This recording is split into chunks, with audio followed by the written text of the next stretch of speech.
Okay, everyone, welcome to Black Men Speak. I'm your co-host, J.R. Stewart. And I'm your co-host, Tommy Duncan. Jimmy, it is Wednesday, the first day of June, Yes, it is. 2022. And if it's Wednesday, Jimmy, It's Black Men Speak. If you haven't already, please like, share, and subscribe to our channel. Spread the word. And we want to give a big shout out to Liquid for providing our theme music. And Tom, I see we have two very intelligent-looking, fascinating brothers on the show today. So, won't you tell the top? Won't you share with the audience what the topic is and introduce our guests, esteemed well, I guests? can tell you, I can tell you this much for sure. I know both of these brothers very well, and they are not just intelligent looking, they are intelligent, powerful, performing Look at brothers. that. It So was the glasses. absolutely.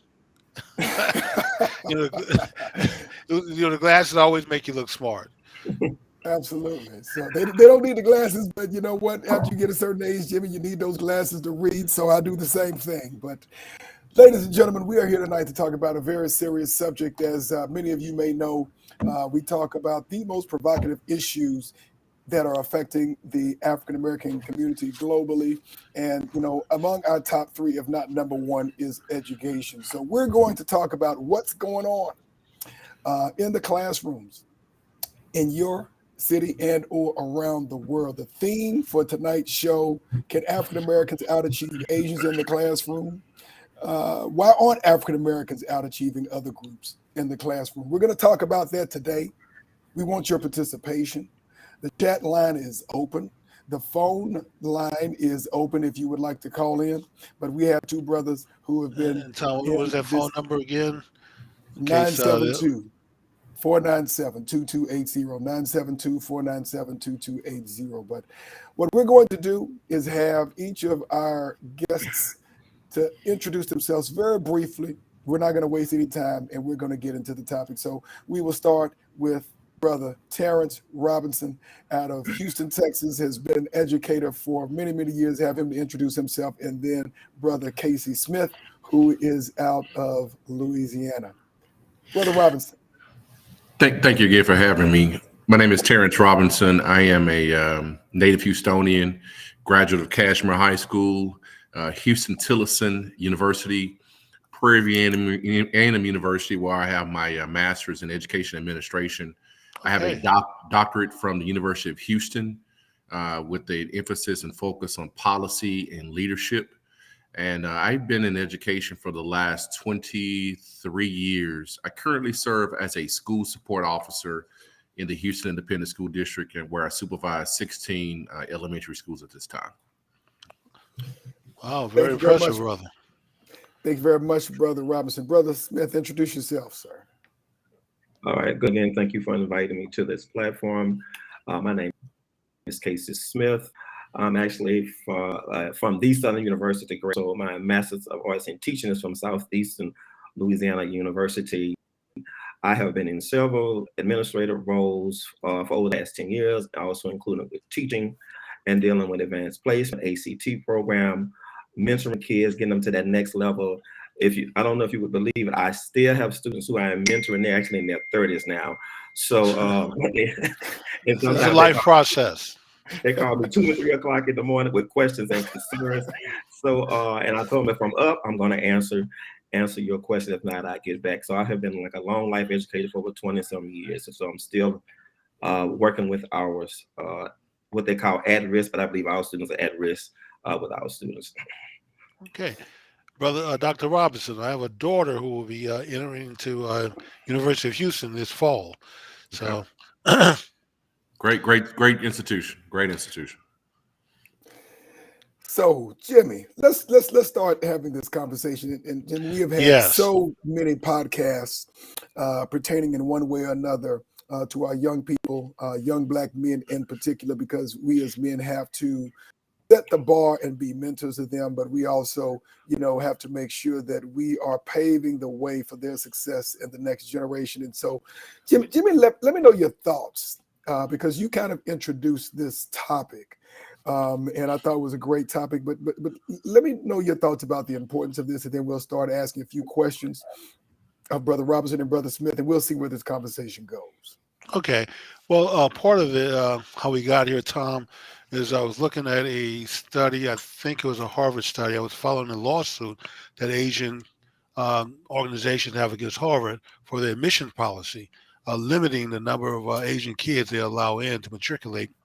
And in the paper, they pointed out that in America, if you look at education numbers, that the Far East Asians outperform everyone, and then Asians, and then Middle Easterners, um, then I believe it was Africans, white Jews, and then somewhere down the line were white people. Um, so I think that I don't play into the whole whiteness concept of glorifying them by making them think that they're the gold standard when they're not even the top performers in America. They're not the top earners in America. So we need to stop comparing ourselves to the fourth and fifth place person in the race and start chasing after the person that's in first place. So that got us on this topic of how do we catch up to those Far East Asian kids that are here messing up the grading curve. Interesting. Interesting side note on that. And I think the other part of this conversation, Jimmy, that we've talked about probably on sideline conversations, is we have to understand that our ancestors were captured and brought here well over 400 some odd years ago. But we're talking about folks who are now out achieving in the classroom, in household income, and in per capita entrepreneurship in less than 40 or 50 years. So we're talking about maybe half a century in terms of a critical mass as compared to the descendants of our ancestors who have been here for 400 or 500 years. So let's kind of have a conversation about this. And we'll start off with you, Brother Robinson, because I know that you've done a lot of study on this in your, I think, doctoral studies and things of that nature. We want to kind of talk about some of the things that you have studied and seen, and whether it's in the classroom, in your research, and how did we get here? How did we get here? That's an interesting question. How do we get here? I think, unfortunately, historically, that what you see today are crafted by policies that have been implemented over the years, and unfortunately, these policies that have been implemented are really designed to only benefit one segment of society. It's not; they're not policies that naturally benefit all people. They don't take into account poverty. They don't take into account some of the lack of resources that some of our communities have. And so, unfortunately, a lot of things are designed with people that look like us. They're not designed with those people in mind. And so, a lot of times we're playing with by different rules. We're playing football, but the goalpost is moving. Basketball goal is moving, and every time we seem to get adjusted to what's going on, the laws are shifted a little bit more, and that's by. But I think that's by design to make some of those stats look like Brother Jimmy stated earlier. It looks like white is the gold standard, and unfortunately, that's what's been told to us as being acceptable. However, as we continue to find out when we look at the data, that they're struggling behind other nationalities as well. I can go on and on, but I think the bottom line is it's the policies that are implemented, unfortunately, and they continue to be implemented in our state legislatures, even to this day, that negatively affect people that look like me. Gotcha. I appreciate the feedback. Yes. And I know in your role, Brother Smith, as an administrator, as a teacher, as a principal, I know you could probably, pull back from your experiences in terms of what you've seen in the classroom, what you've seen as an administrator. There's a lot to unpack here in less than an hour, but what are your initial thoughts? How do we get here? What are you seeing? What are your thoughts on this? Honestly, from working in inner city schools for my entire career, I see the family background and the culture plays a significant. Those two things are so important. My students whose parents are extremely involved perform very well. Who are the supporters? If you can call, they will call you to find out what's going on. most students whose families are not involved, they lack. There also is a cultural part of it with their community. Some students see being intelligent is being white, being a white person, Yes. and they have to worry about what their peers would think. I have students right now, one of my top students, I say, you are the best. You're the best here. I want you to continue being the best. And I say, I want you to advance. And he looked at me like, well, why? And I'm like, I just told you the best. You are an African-American male who's outperforming everyone, and they don't see it. And the reason they don't see it, because again, it goes back to family, it goes back to culture. And then when they come to school, and oftentimes also they don't have African-American male teachers. And so this now becomes a mentoring, because all the students I have been successful came from single parent households, but they had a mentor. And like I stated earlier, I keep up with them. So for those students, they need that mentoring. Even when I was in college, my family was there. I couldn't do it by myself. So family is very vital. You really need the family support. You do. That's true. You brought up a very interesting component on the back end, Brother Smith. We did a show, it's probably been a little bit over a month ago now, Jimmy, talking about it has the absence of the Black father in the household, Yes. and enemy number one of student achievement in the classroom. We're not going to get too far off subject, but speaking to both of you, you mentioned something that's very important, a lack of Black male teachers. And we have some Black principals and or administrators, but that teacher, and we're not just talking about the coach, but the coach who might be a teacher or the Black male who is a teacher. What impact have you seen, Brother Robinson, of the absence versus the regular infusion and presence of Black men when it comes to student achievement? I mean, I think it has a direct impact. Kids from our community, they need to see success stories like us. They need to see Right. something positive. And I think, unfortunately, in the field of education, they don't see that enough. I know that when I was a principal, I would, strive to hire as many Black males as possible. Because our kids need to see those role models on a daily basis. They look at these rap stars and everybody as their the people that they look up to. But what about the people that they actually know and that they can actually emulate in real life? And that's what I try to do as a principal, is bring those particular people in there inside of the schools. But it's just not enough of them. I mean, I think you said it best, that are not coaches, right? We're talking about regular old teachers. There's just not enough of them, man. And I think we have to try and partner with organizations. That's why one of the things I tried to do when I was regional vice president of Alpha is partner with TFA and try to figure out how we can increase the number of Black males inside of the classrooms. Like, we have to figure out how to assist with that, because we have an understanding that other people don't have. We can relate to the things that they're going through. We can understand. We can have that conversation. We can dialogue. We can let them know that, hey, we see the route that you're going, and because we already know what the end result will be if you don't change this, or if you don't do this different. We can see that, right? Because that's why we're the experts, because we've experienced things. And I think that experience is invaluable when we're mentoring our youth. In your opinion, Brother Smith, and you can also speak to this, Brother Robinson, we talk about the paltry numbers of Black men in our classrooms. Is this policy?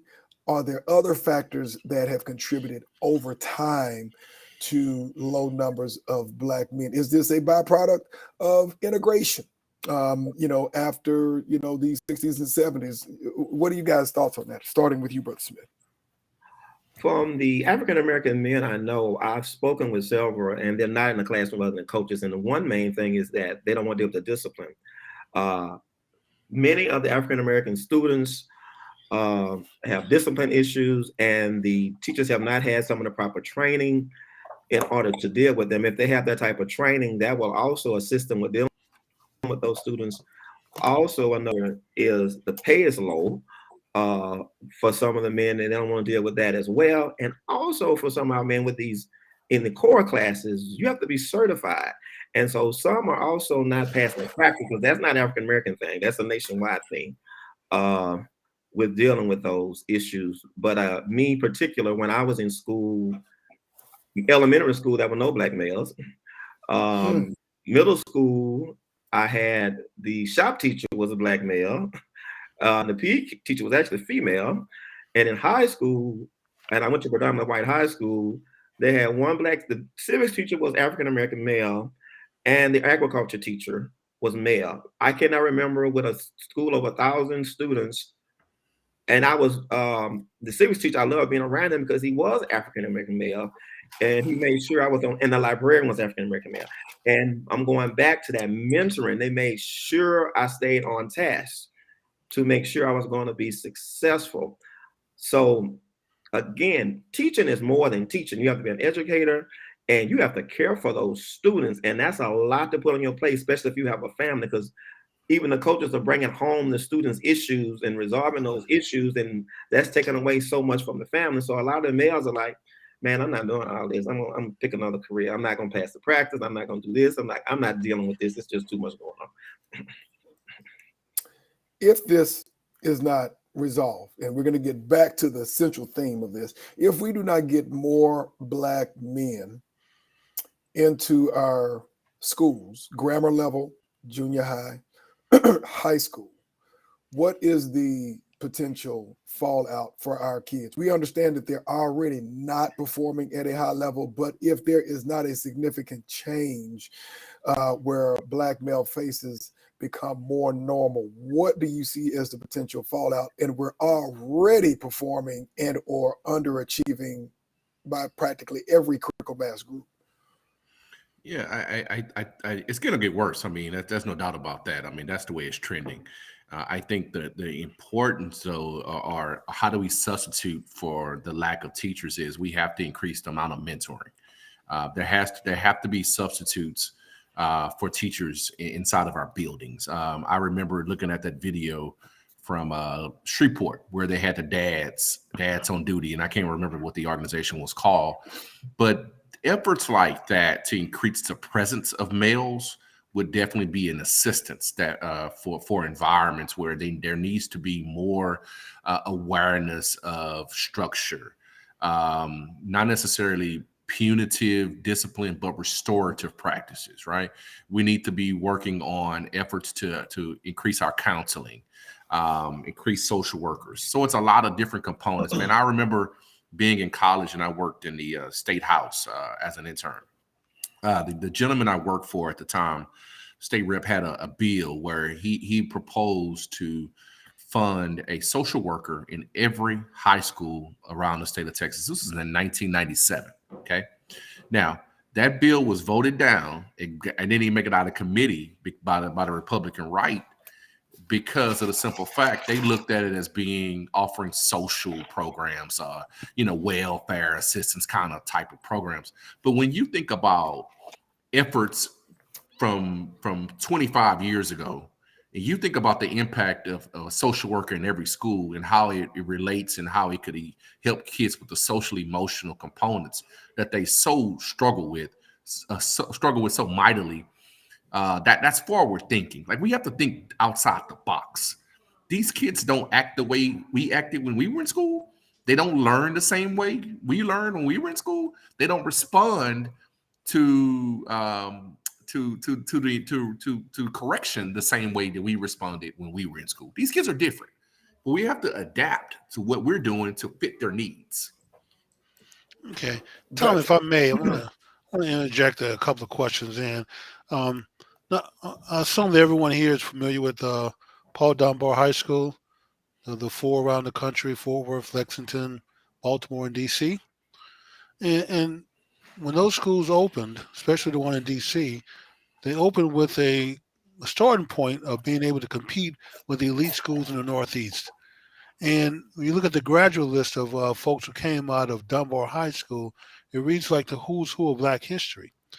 And how do you go from the grandchildren of slaves who never had an elementary education or a middle school education, basically going to M Street prep school to get into the high school, but then performing at a level where there's only one school in D.C., a private schools that outperform Dunbar High School.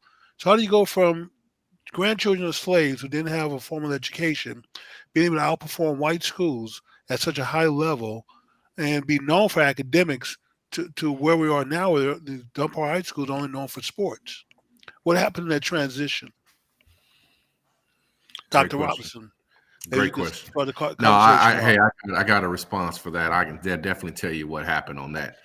And I'm going to use an example I have in Houston, Texas, and I'm going to get to your question very shortly. So Houston, Texas, Wheatley High School would be the example that I would give. Okay. Same type of history. Wheatley is about 100 plus years old, historically Black, in the heart of Fifth Ward, Texas. Barbara Jordan, Mickey Leland, who is a who's who of alumni. They have a wall in their building, which is the Hall of Fame award, a wall, and it's a who's who of African-American, successful African-American people in the city of Houston and nationwide that you would recognize from looking at their wall. Now, fast forward. Wheatley High School is an IR8 campus, which means their improvement required 8 years. So 8 years in a row, they have not made the list for the Texas Education Agency. And so they are one of the lowest rated high schools in the state of Texas. So it's the same example. Aren't you taking over when that happens, or don't? So they are right now. We're in court. The district is in court to fight takeover from the state of Texas. So you're correct. Takeover is supposed to be initiated at this particular point because of the continuous low performing rating. But you ask, well, how do we end up here, right? I think honestly, integration had a lot to do with it. Before integration, and I'm going to say it this way: my parents attended segregated high schools in Houston, Texas. They graduated from Cashmere High School in 67 and 68. You may say, okay, that's 14 years after Brown versus Board of Education. You're correct. However, they still attended segregated high schools because Houston, Texas did not desegregate until 1971. Like a lot of schools in Texas. Right. It was delayed, right? But this is what I told Brother Duncan the other day. I didn't realize until I was doing my research. My brother graduated from the same high school in 1991. I graduated from the same high school in 1994. My younger brother graduated in 1999. We all attended segregated high schools. Okay. Every last one of us. Every last one of us. Now, what integration allowed was after following integration, you have policies that are implemented that create segregated schools because of the response to policies. So you have white flight, that's a response. You have situations where you have magnet programs where kids are bused across town and not made or not forced to attend their neighborhood schools. So what happens to these neighborhood schools? They start looking like Wheatley. They start looking like Cashmere. They start looking like Jack Yates. They start looking like schools that do not have programs to offer. They don't have real opportunities for kids to be successful. They're not truly investing in the futures of our kids. They're doing more to keep these kids alive than to support them in being successful in life. And that's just the bottom line. That's what the result is. But that's a result of policies, though. And I've been talking a lot, so I'll stop right there and just kind of let Pastor Mike on that. About Brother Smith, are we setting the bar too low? Is the expectation for Black schools too low? I mean, there was a Stanford professor, Horton, I think is his name, Mac Horton. He wrote the book Losing the Race. We read it maybe 20-some years ago. But he talked about how he toured the country. He was interviewing students and teachers around the country. And he was asking different groups of kids, what's the lowest grade you can bring home that's acceptable? And for white Jewish kids, it was like an A. And for Asian kids, it was an A or A minus. For white kids, it was a B. For Black girls, it was a C. And he said for Black boys, it was a D. He also pointed out how Black males in kindergarten, pre-K are some of the top performers up until they get to about the third grade. And then from the third grade on, they're at the back of the class and they're the lowest performers. And he attributes a lot of it to the to the educators basically not expecting black boys to outperform anybody. There's a very low expectation. So he attributed the low performance to the fact that no one expects black boys to outperform anybody. A D is acceptable, as long as that's acceptable, as long as they barely pass it, that's okay with everyone. Can you speak to that? And you may not have read the book, but maybe I'm talking about the attitudes of teachers. Is there low expectations in the ranks of educators when it comes to black boys? Correct. I believe there's no expectation when it comes to African American or black boys. Most times they may be in classroom with Caucasian or other instructors. They don't understand the students, and so the students don't understand them. They don't care who the teachers are because it's not them. They're not black, so they cannot relate to them. And then even with the teaching part, our students, when they don't get it, they cause a disturbance, and they don't want to put them in special ed classes, which means they're not special ed. And I realize our kids, a lot of those who cause these issues, they are bored. Yes, they are bored. Yeah, you did not. You didn't challenge them enough. You didn't challenge them, and they have to be challenged. Yes. But there are no expectations, but that also comes from home. It comes from home, and here in Louisiana, we put our African American students in the best schools. Now I'm going to the Zachary community, which is an independent district, and I'm from Zachary before it became independent. The African American males, they are doing fine because that's the school district. The expectations are high. People are trying to move to Zachary because it's one of the top. They just went to second district because West Virginia beat them. They are a school district. So the black boys there are doing fine. Now, I've told some of my students, I say, wait a minute, if you move to Zachary, you'll do much better. And they say, why? I say, because guess what? You're going to be challenged and everybody there wants it. And just so everyone knows, Brother Smith, I believe my geography is correct. Is Zachary right outside of Baton Rouge? Is in that area? Okay. Correct. It is outside. It's correct outside Baton Rouge. And so, and the majority of African Americans are living in Zachary now. They are very affluent areas. The homecoming queen is mostly black every year. The Val has been black. They are doing well. And how did they do that? Because it was community. It was a buy-in. My nephew is in the first grade. When they have a program, I went to his musical. They had the musical, the book fair, and the art show. Man, I thought I was at a championship football game. I had to park, I don't know how far in the grass to go see a first grader play some instrument.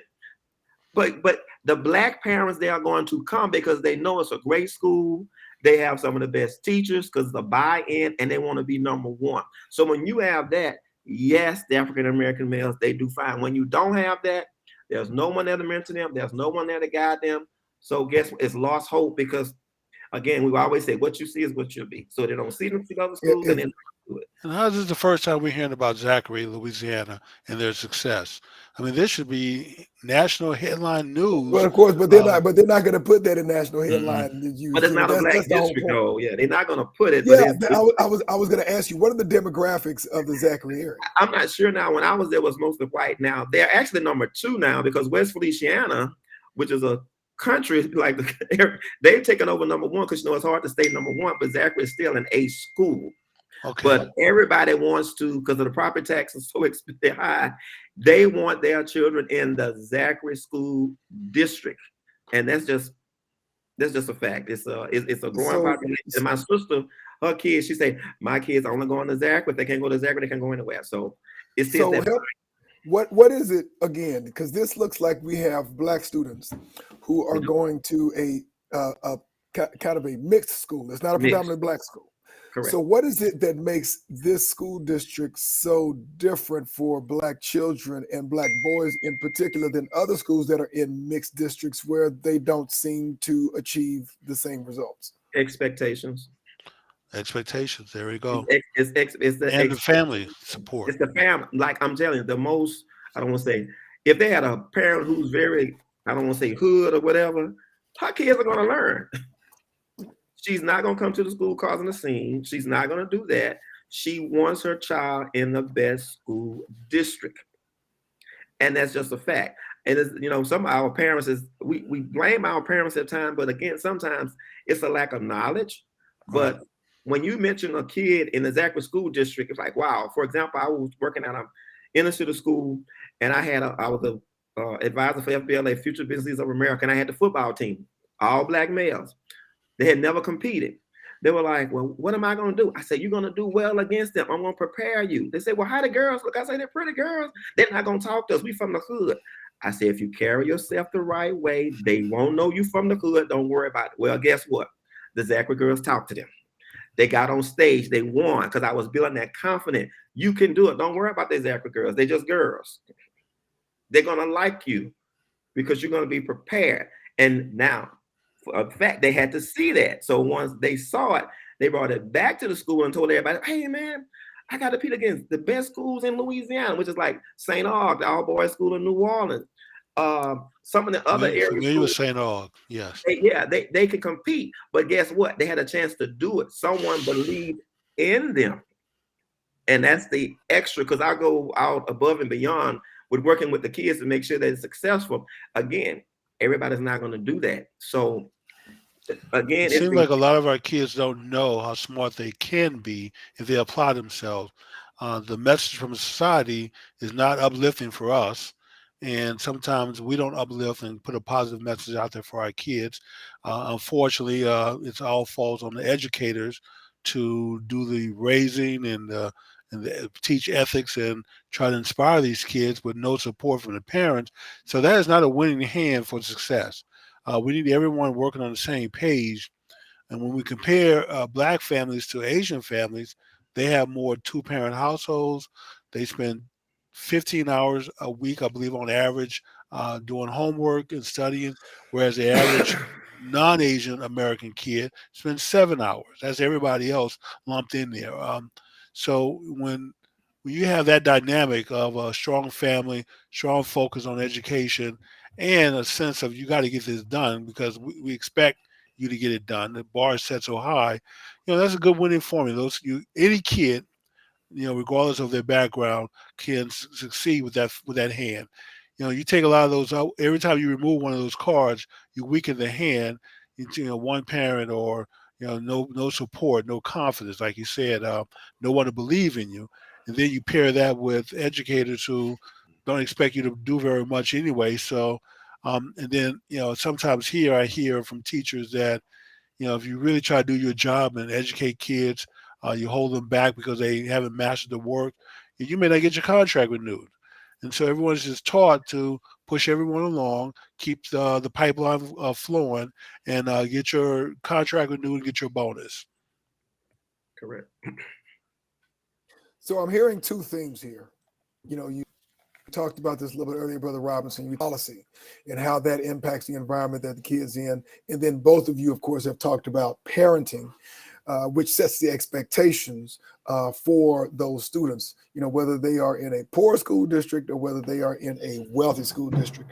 Outside of parenting and policy, what other factors would you consider to be big rocks when it comes to what's happening with our students as a group?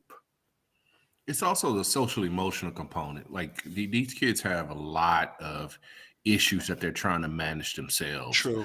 And not a lot of avenues or people to talk to them and understand the things that they're going through. From a parenting standpoint, I mean, I'll be honest with you, man, I'm learning more and more about my kids every single day.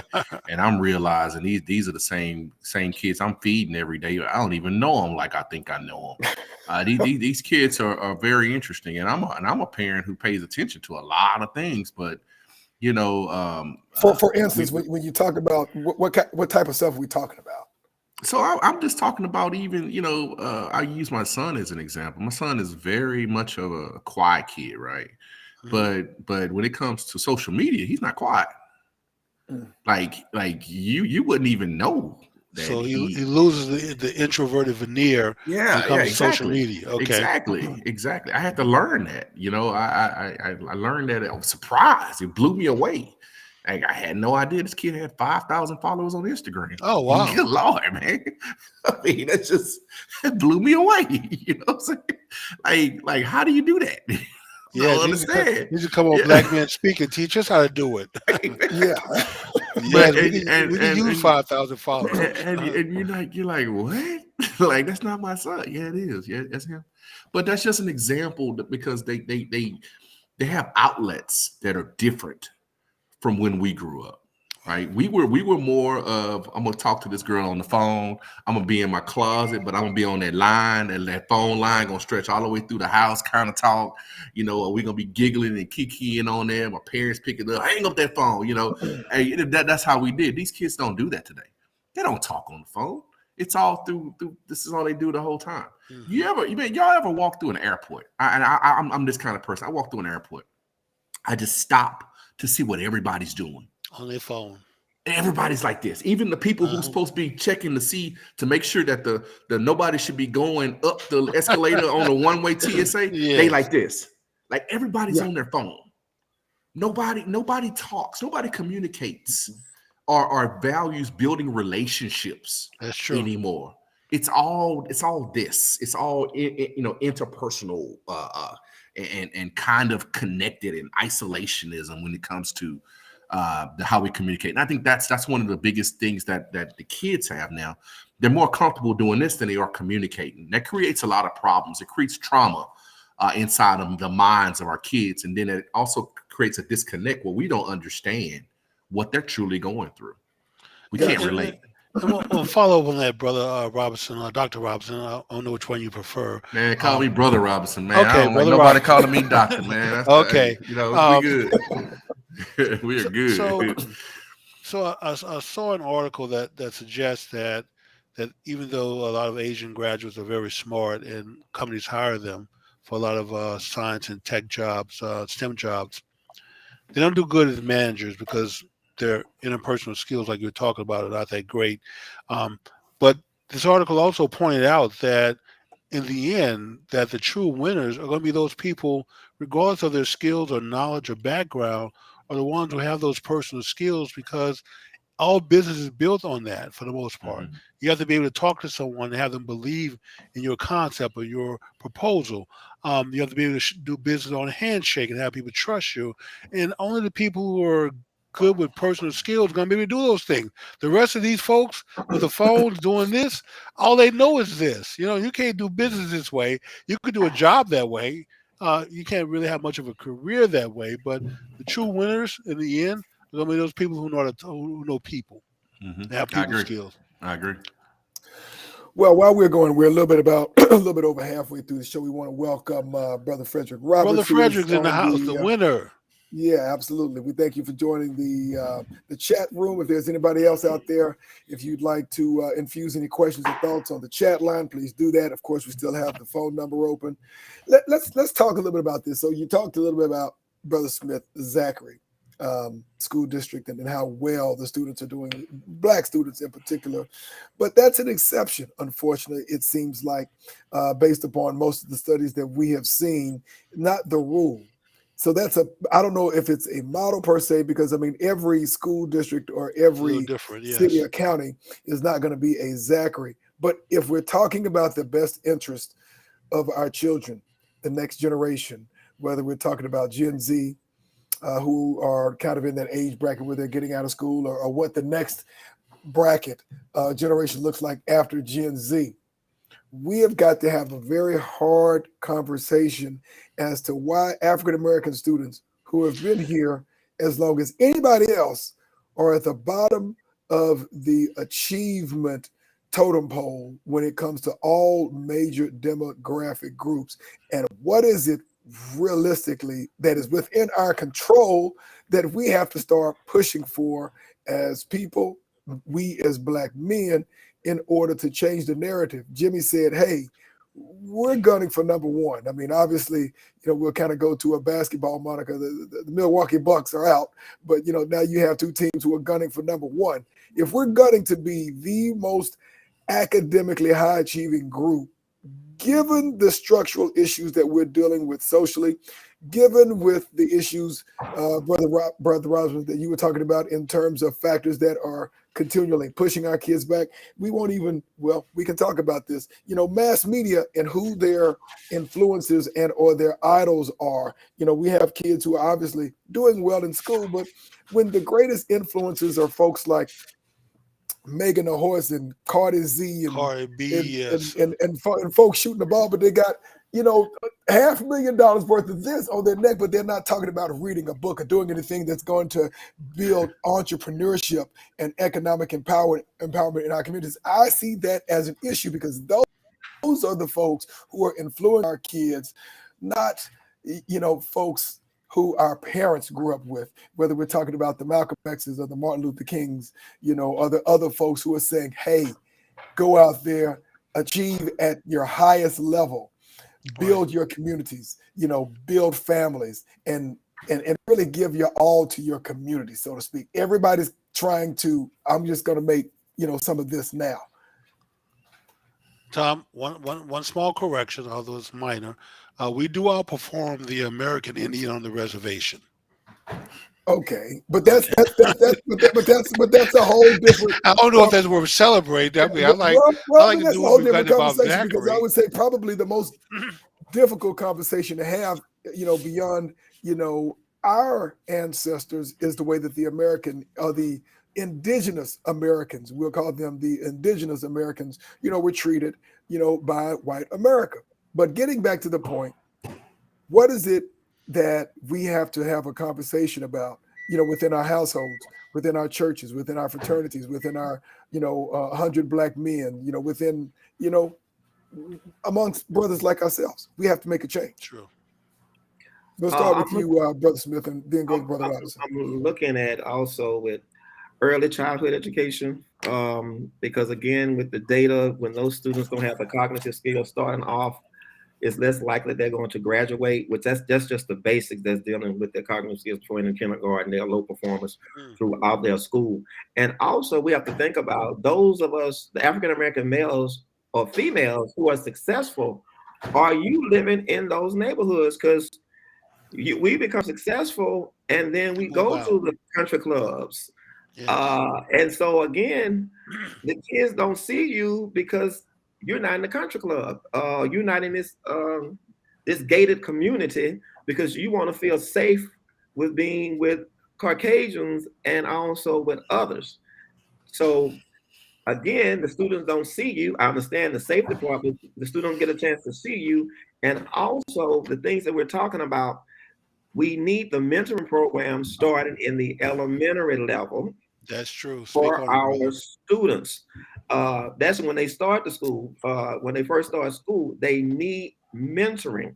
And some things have been successful when the students mentor each other. So like you're at elementary school, the fifth graders might be working the kindergartens or the first graders with that type of stuff as well. And then they moving up from, middle school to high school, and with the fraternities and the sororities coming in and teaching those students those skills. But again, that takes a lot of time. And if you have a low performing school or one with discipline issues, some people, Blacks, are saying, man, I'm not going to deal with that. That school is low performing. The discipline rate is out of the ceiling. I don't have time to get those kids in order because they're not going to listen to me. So all of those factors are in play for getting our students there. And a main thing I always say with my students, we always talk about what you want. Have we asked the students what they want? Do they want to be successful? And what is success to them? Well, this is the question I have. Because I'm sorry, go ahead. This is the question that I have. And I get your point in terms of what they want. But when we talk about cultures that are high achievers, it's not about asking them what do they want, because if you ask a kid what they want to go outside and play and have a good time. Right. But there are certain cultures who don't have the option of being asked, much less have the flexibility to answer what do they want. No, this is what you're going to do. You're going to make straight A's. You are going to not just pass, but you are going to excel in every class that you have. That's the Asian culture. That's not the Black culture. Correct. And to that point, they are at the top of the food chain academically in schools across the nation. But they came to America that way. Yes. So Tom, I know you've heard this story before, the Charles Bass story many times. I worked with him 20, 30 years ago, and he's a second generation of Vietnamese. And he told me the story of how one day he brought on a report card with 3 A's and 4 B's. Now Charles had been experienced getting whoopings before, but he said the worst beating he ever got in his life was over that report card. That's a report card that black families would celebrate. But all his parents knew was that A's were good, B's were okay, and then anything after that was unacceptable. But you certainly cannot have more of anything else than you have of A's. That will get you a meeting with the belt. And so you're right. That's an Asian community. That's their mindset, and that's how that's their motivator for the kids. Is it fair to say that maybe it's time for us to change our thinking and maybe adopt some of their strategies and philosophies on educating kids, or would that be too extreme for us?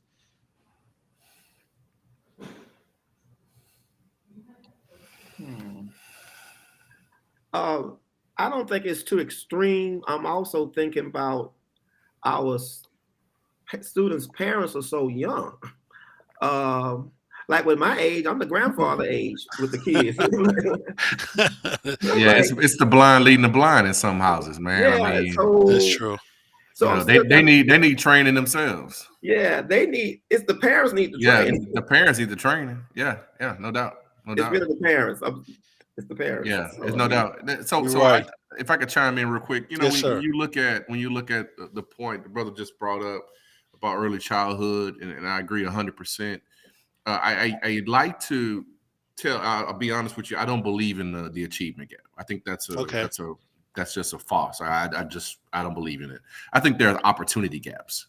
Yes. I think that if I am very confident that if we have African American boys and girls who have the same early childhood opportunities, same economic opportunities, same resources, there are no restrictions placed on them. They have people that support them and uplift them. They can perform the same. I agree, 100%. Okay? Yes. Now, however, we all know the reality is that's not the same. So I visit campuses all the time, and I used to visit some very high performing campuses where I would see some of the worst teaching I've ever seen in my life. Okay. So the schools are not performing because the teachers are great. The schools are performing because the students come to school already knowing the teachers are adding zero value to these kids. Wow. Now, that definitely makes your job easier. No, it's a different thing. I would never want to work at a school like that as a principal, because you got a different dynamic you got to deal with, because the parents can be a whole lot worse than any kind of discipline problem you got to deal with. Right. When you're dealing with somebody who's entitled, who has an entitled mindset that their kid doesn't get anything but an A, and it has to be a 100, man, that's a difficult conversation to have to somebody that your child got a 99. These are some real conversations that entitled people have. But I think, man, again, it's all about the opportunities that we present to our kids, and it goes back to expectations as well. Our kids can't do. Unfortunately, there's just a lot of historical things that have gotten in the way, and it's kind of just compounded a bit, right? It's just keep stacking on top of each other, and now we're so far behind that we're just trying to play catch up. I'll give you an example, man. In some research I did, I interviewed 5 alumni of my high school.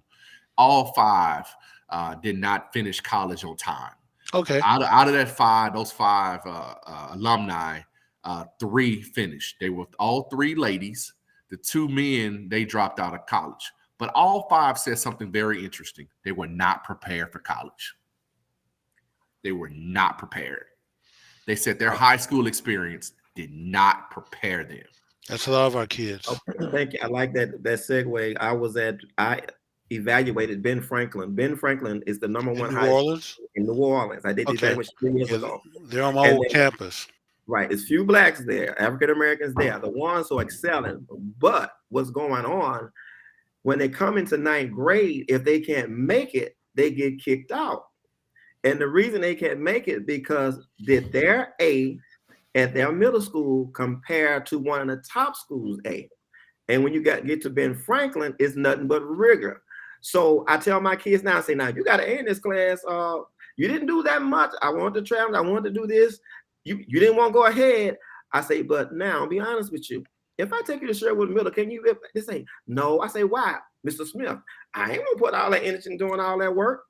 And that's the truth. And that's why they're not prepared, because again, A at your university is compared to an A at another. And when you graduate high school, I had kids come back. I taught was at Bell Labs. I said, Mr. Smith, I got in my LSU English class. People, all these big words, I had no idea what I was talking about. I was like, you weren't prepared for your English teacher. No, I say, but at LSU, right? He said, but I'm not doing well. And I say, right, how much time did you put? How much time did the teacher prepare you? Or they just pass you? Pass you through. Your eyes. Oh, I got an A in English 4. You can't even write a thesis. Yeah, and in Texas, we have an issue with test prep. Like in my research, they said all they did was get us prepared for the STAR test. That's or it.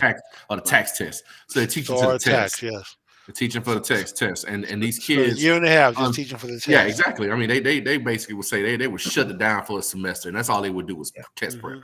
And that's not doing them any good. It's getting them to pass the test, but they're not prepared for life. They're not prepared. When they get to college, man, they're in shock. And it's interesting. Like someone will say, "Man, I went to Texas Southern, and I saw kids that look just like me, but they ain't act like me." It's just like, wow, like okay, man, he looks like I look, but man, when he opens up his mouth, he said, "Man, there were guys I didn't even understand what they were saying. Like my vocabulary wasn't even there." It's an interesting dynamic, man. It really is. It's an interesting conversation. For example, when I was in high school, graduated I went to Southern University first. I transferred to LSU and I hated it. But with my background, before all the internet and all that stuff, I was told if you're black, you went to Southern or Grambling. If you're white, you went to LSU. If you're black and smart, you went to LSU. I went to UNO, so I don't know where UNO fits into the equation, but we ain't about UNO. Anybody talking about UNO? No, for my community, that's how it was. So all my high school friends who were the top, they all went to LSU. Now, and I hated LSU. My friend Pam is the only one who graduated from LSU, who was the top student, and she's in Texas doing something great now. Everybody else transferred, went somewhere else. But again, look at that expectation. Oh, well, if you're black and smart, you can't go to a HBCU. You got to go to a PWI. And we believe that because that's what they told us. But I had other issues trying, find out who you are, that type of stuff. It was not LSU. It was me. But mentally, I'm going from a 20-some people in class to that big 200. Right. And then I'm going from being, this what everybody, the trip was, I'm going from a school with mostly whites to all whites. Now when I get to LSU, I'm talking about where the black folks. They were in Southern. But also with that conversation too, though, it takes people like us to advise our students, our kids, on which colleges are the best fit for them, right? If you, for example, in my high school, my graduating class, even though we were in a city, we may have had 150 kids graduate because even though we started out at 300 or 400, you already know when it gets down, it starts trickling down. Man, it was like a funnel, like the numbers decrease. And over time, I had to realize that because I'm used to small classes, I could not go to a large PWI because I was just realistic with myself. Like, I'm not used to a class of 200. That's my whole graduating class, period. So why would I go to a school where I have 200 kids in one class? I'm not going to understand. I need personalization. I need for my professor to know me by name and didn't even bother. I didn't care if they called me when I didn't come to class. Like, I needed that. I needed that kind of, because that's all I was used to in high school. And so we have to kind of start to have conversations with our kids to say, look, this is a better fit for you. And that's okay. That's okay. But if you need that kind of personal attention, then HBCUs are probably better for you. No doubt. They have they're a little more invested in educating kids. Hey, my own son has just finished his first year at Houston Tillerson. Mm-hmm. And when we were trying to, he got into all of the big universities he wanted to attend, but you had to have a conversation to say, look, This is what you're used to. You're used to a smaller environment. We want you to be successful. Because let's just be real with you. The undergraduate degree is really not going to be the one that determines your real future. Like it may get you your first job, but that master's degree is really where you're going. It's going to help you settle to your career. That's kind of the mindset. I say, hey, take advantage of the opportunity. Get your 4-year, your undergraduate degree, and then you go get your MBA. Go to law school. You go do what you want to do. And go to that PWI when you now adjusted to being in college, because it's different. It's nobody's there to wake you up. Nobody's there to make sure you get to class on time. They don't care because they're getting paid regardless if you come to class or not. You're right. Don't be another number. Don't be another number. You're just one of 200. Right. You don't matter at big schools like that. But I need it to matter. He's the same way. We got to have some people that know us, man. We get lost on the shuffle. My first year at UNO. Let me tell you a story real quick, Tom, because it talks to what Brother Robinson was talking about. My first year at UNO, we had, I believe, a freshman class of about 13,000 students. But the university was only 20,000 students, and the graduating class was only about 800. And so it didn't take me long to figure out to do the math. How do you get 13,000 coming in and only 800 going out? What's happening between freshman year and senior year to get that number down to a manageable number? And a lot of those freshman classes are just weed out classes. You're right. They 300 and 400 deep. And the whole purpose is to get your money for the first year. You drop out of school because there's no room for 13,000 freshmen become 13,000 juniors and seniors.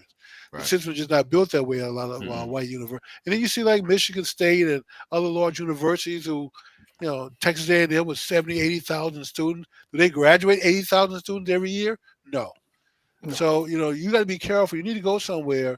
If you're not going to go there and just pursue academics, then go somewhere where they are actually invested in you graduating school. They want to get you through the process, not weed you out. That's right. We got one a couple of things here. Comments real quick. Coming in late. Beziaco, if they study more and have dedicated mothers, and then J. James, dedicated parents. And so as we have about 5 minutes, we've talked about parental involvement. We've talked about especially in the earlier years, the presence of Black men and the impact that had. We've talked a little bit about policy.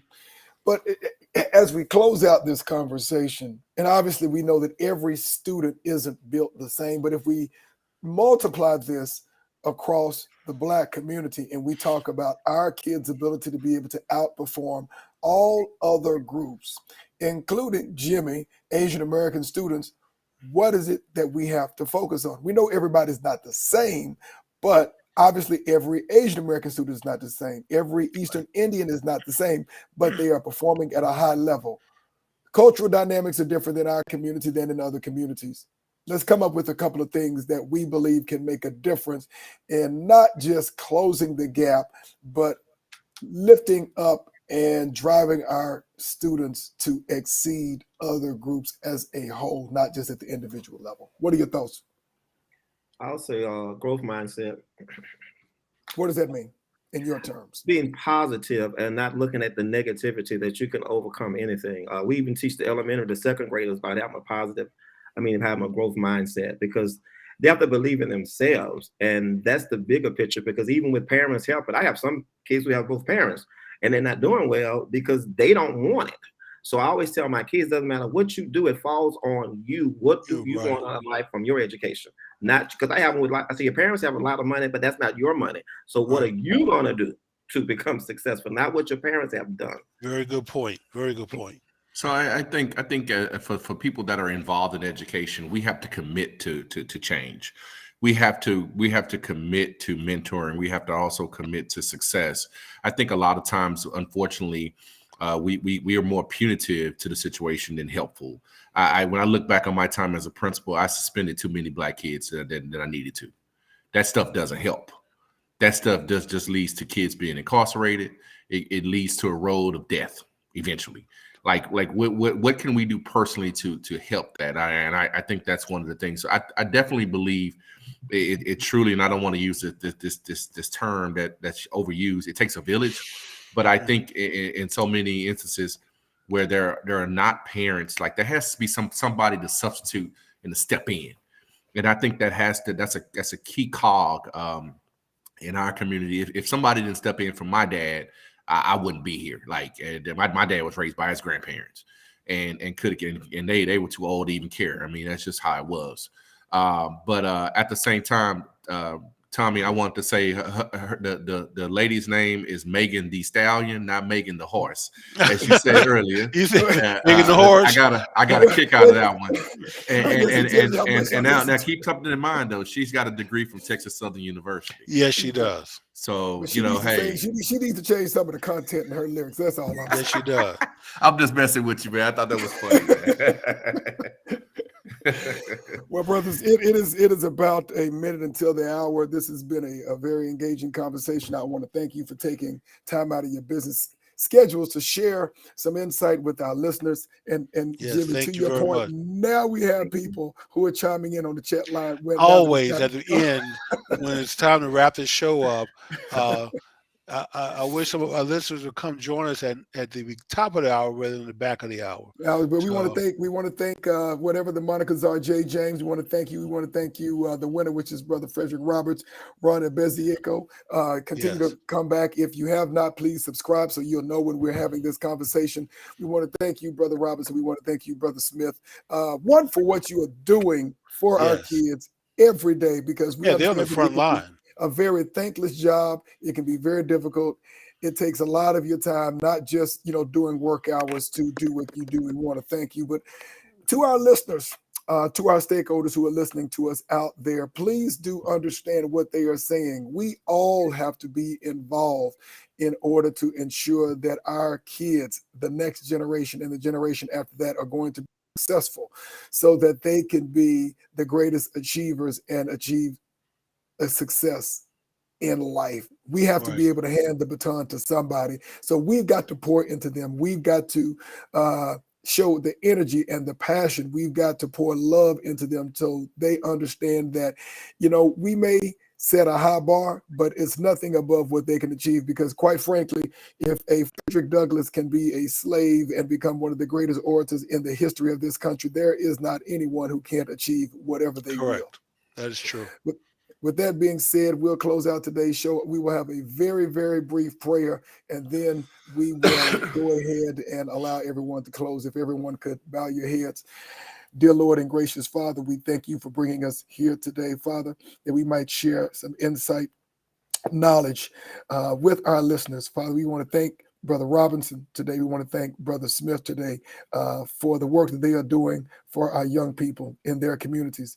We want to thank you for putting a passion and a purpose in their life, Father, that the next generation will be more edified and stronger as a result of it. Father, continue to inspire us to bring the best that we have every week, that we may make a significant difference in our communities and in the world. And in your precious name we pray. Amen.